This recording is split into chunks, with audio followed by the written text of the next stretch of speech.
सर्वसामान्यांच्या हक्काचा आवाज जागर जनस्थान।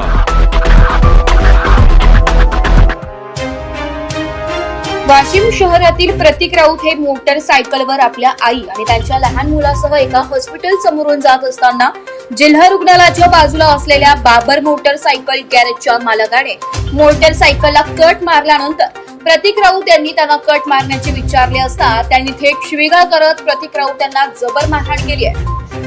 त्यानंतर या बाबर गॅरेजवाल्याने कुटुंबातील महिला तसेच इतर सदस्य आणि नातेवाईकांना बोलावून प्रतीक राऊत यांची आई लक्ष्मीबाईला लोखंडी रॉड, पाईप तसेच लाकडी दांडक्याने मारहाण केल्याने त्यांच्या हाताचे हाड मोडले आहे। प्रतीक आणि त्यांची आई तसेच त्यांचा लहान मुलगा सोबत असल्याने प्रतीक राऊत यांनी माघार घेत जखमी आईला अगोदर दवाखान्यात नेले।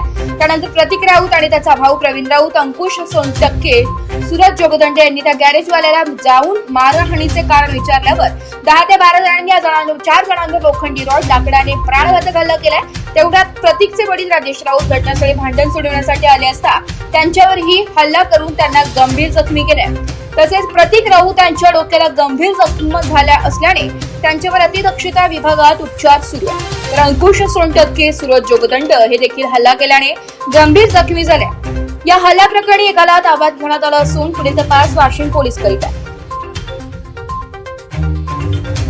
जागर जनस्थानसाठी प्रतिनिधी बालाजी ठेंगडे, वाशिम।